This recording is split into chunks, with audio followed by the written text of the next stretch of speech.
Today, we are telling the story of the most extraordinary woman in the ancient world. A queen who kept the most powerful empire on earth at bay for 2 decades using nothing but her intelligence, her political genius, and her ability to read powerful men better than they could read themselves. This is the story of Cleopatra. And it is nothing like what you have been told. First, let's destroy the myth. Cleopatra was not Egyptian.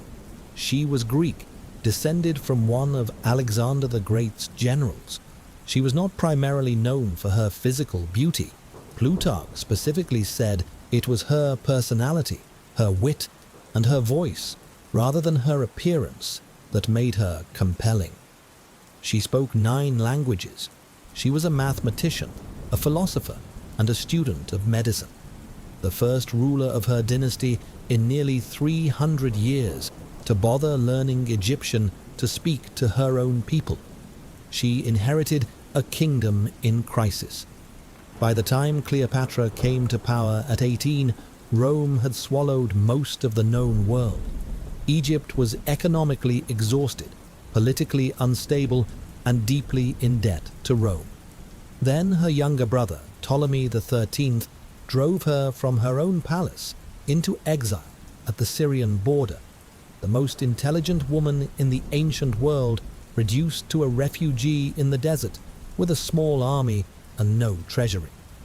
Then Julius Caesar arrived in Alexandria. Caesar came to settle the sibling dispute. He was also the most powerful man on earth, and Cleopatra understood immediately that whoever got to him first would win. Her brother's forces controlled every road into the city, so she had herself rolled inside a linen sack and smuggled through enemy lines directly into Caesar's private chamber. When he unrolled the linen and found a queen looking up at him with absolute composure, he was encountering something he had never met before.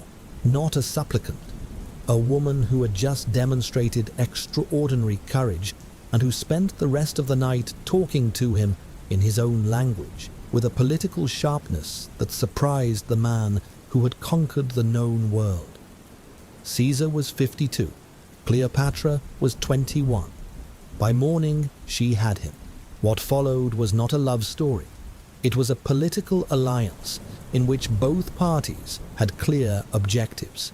Caesar wanted Egypt's grain and wealth. Cleopatra wanted Roman military power to destroy her brother and secure her throne. Both got what they needed. Caesar defeated Ptolemy's forces. Ptolemy drowned in the Nile, fleeing, and Cleopatra was restored to her throne with Roman legions guaranteeing her position. She bore Caesar a son she named Caesarion. The political calculation was obvious: a child simultaneously heir to the Ptolemaic dynasty and son of Rome's most powerful man created a direct link between Egypt and Roman power. She brought the child to Rome, sitting at the center of Roman power for years, watching and learning everything around her. Then on the Ides of March 44, BC Caesar was stabbed to death by senators.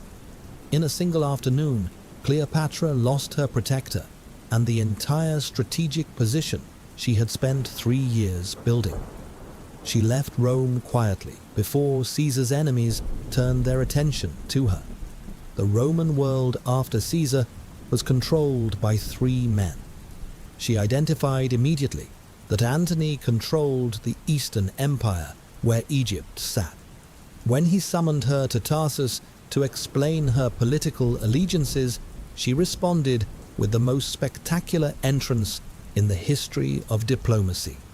She arrived on a golden barge with purple perfumed sails and silver oars, reclining on deck dressed as the goddess Aphrodite, while incense drifted to the shore. The entire city abandoned whatever they were doing to watch.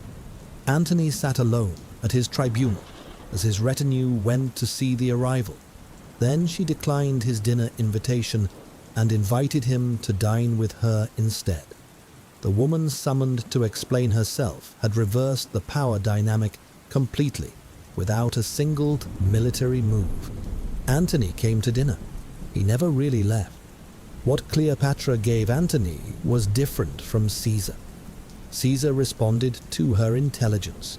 Antony was a man of enormous appetite who responded to Egypt itself, its luxury, its sensuality, its complete difference from the Roman world. She gave him a version of himself he had never been able to be in Rome. They spent winters together in Alexandria, walked the streets at night disguised as servants, feasted, and called their circle the inimitable livers. She bore him 3 children. The alliance they built was formidable. Antony controlled Rome's eastern military power. Cleopatra controlled Egypt's vast wealth. Together, they represented a force that could challenge Octavian. In 34 BC, Antony staged the donations of Alexandria, a ceremony where they dressed as gods and declared their children rulers of vast territories. Octavian used it as proof that Antony had abandoned Roman values for a foreign queen. Octavian was colder and more patient than either Caesar or Antony. He declared war not on Antony but on Cleopatra, making it a foreign war rather than a Roman civil war. At the Battle of Actium in 31 BC, halfway through the engagement, Cleopatra's squadron broke away and sailed toward Egypt. Antony abandoned his own fleet and followed her. The battle was lost. The war was over. Antony received false news that Cleopatra was dead and stabbed himself. He was carried to her mausoleum and died in her arms. Cleopatra was now alone with Octavian's army at her gates. She had one card left. She attempted to seduce Octavian. She deployed every weapon she had used on Caesar and Antony. Octavian was cold, strategic, and had prepared for exactly this moment. He listened politely and revealed nothing. Cleopatra read his face and understood. He was going to parade her through Rome in chains as his greatest trophy. She would not give him that. On August 12th, 30 BC, Cleopatra dressed herself in full royal regalia, lay on her golden couch, and died. Whether from an asp or hidden poison, the method is still debated. What is not debated is the meaning. She died as a pharaoh, not as a prisoner. When Octavian's soldiers broke down the door, they found her dead in her royal robes, with her 2 attendants dead beside her. He had won everything and been denied the only thing he actually wanted. Cleopatra was 39. She had been queen for 21 years. She spoke 9 languages, ruled 7 million people, and kept the most powerful empire on earth from swallowing her kingdom for 2 decades, using her intelligence, her political genius, and her extraordinary ability to understand what powerful men wanted before they knew they wanted it. She was not a seductress who happened to be powerful.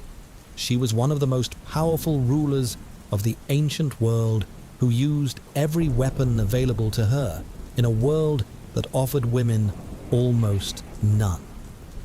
The story Rome told afterward, the dangerous foreign temptress who corrupted great men, was Octavian's propaganda. And it works so well, it is still the first thing most people think of when they hear her name 2,000 years later.